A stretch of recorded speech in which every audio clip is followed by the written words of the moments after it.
Hello my dear students, in this video we are going to start the last lesson of geography portion, that is Antarctica.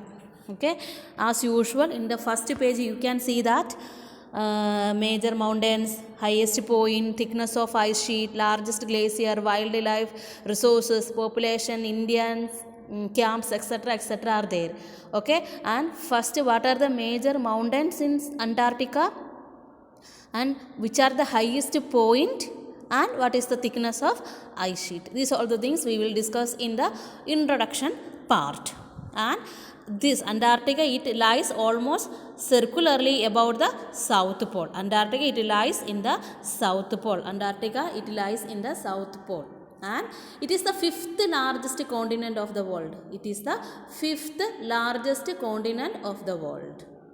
And it is almost half in size of Africa. It is almost half in the size of Africa. What are the specialities? It lies in the South Pole and it is the fifth largest continent of the world and it almost half of the size of Africa. And now we can see that the discovery and exploration. And Antarctica, it was unknown till the early of 1800. Antarctica, it was unknown till 1800. And when its land was first sighted by explorers from various countries. Today, an international treaty ensures that Antarctica is used only for scientific purposes and Antarctica is often called the continent for science. According to an international treaty, Antarctica is used only for scientific purposes. Antarctica, it is only used for the scientific purposes and it is called the continent for science. It is called the continent for science. And the next one, the land. The continent is almost circular. Okay, what is the shape of that continent? It is circular in shape. It is circular in shape. It is circular in shape and except near the Antarctic Peninsula and the two main bays, the Weddell Sea and the Ross Sea.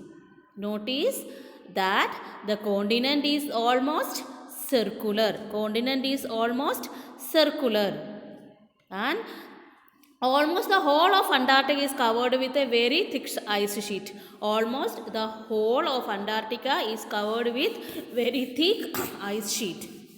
And what is the thickness of the ice? The average thickness of the ice is about 2000 meters.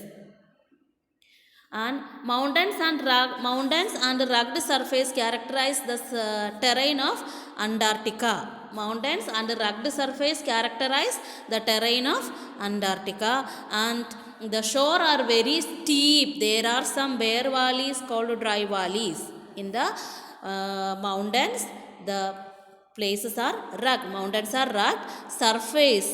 Mountains are rugged and surface characterizes the terrain of Antarctica. The shores are very steep. There are some bare valley called dry valleys. And what are the climate and vegetation? What is the climate? Of course, all of you know what is the climate. In Antarctica, the sun rays are always extremely slanting. In Antarctica, the sun's rays are always extremely slanting, even in summer. So, when the continent receives the maximum sunlight, the average temperature is below 0 degrees Celsius. When the continent receives the maximum sunlight, what will be the temperature? 0 degree except along the coast.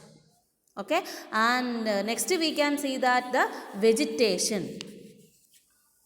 During spring means between September and November, the level of ozone in the atmosphere above Antarctica falls significantly and we can see or forming what is called an ozone hole. During spring between September and November, the level of ozone in the ozonosphere above Antarctica falls significantly, forming ozone holes. And what is the vegetation here?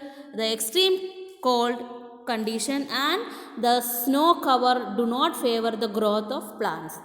Extreme cold and snow cover do not favor the growth of plants.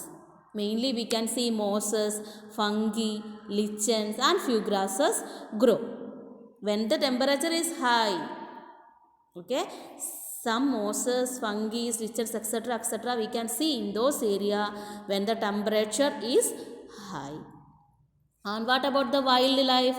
The sea surrounding Antarctica is teeming with life, though the land is an icy desert where few animals can live. The sea surrounding Antarctica is teeming with life, through the land is an icy desert where few animals can live. And what are the important resources and how they are utilizing? The exploration carries out by teams of experts sent by different countries indicate that minerals such as coal and iron ore are buried deep under the ice. The land is covered with ice, so it is very difficult to take out these minerals. Okay, and what is the human life there? Antarctica has no permanent human inhabitants. Antarctica has no permanent human inhabitants. And there are no countries on this continent. The first Indian expedition to Antarctica was launched from Goa in 1981. After this, there have been more than 30 Indian expeditions to the continent, and Dakshina Gangotri, set up between 1982 and 1985, was the first Indian camp in Antarctica. Dakshina Gangotri, it was set up in 1982 and 1985. It was the first Indian camp in Antarctica. India has set up new research station called Bharati, which has been working since 2013. It is set up a research station. It is called Bharati. In terms of resources, Antarctica offers very little to the world at present. In terms of resource, Antarctica offers very little to the world because the land, it is covered with thick layer of ice. So, the resource utilization is very difficult. Okay, I hope that all of you understood up to here.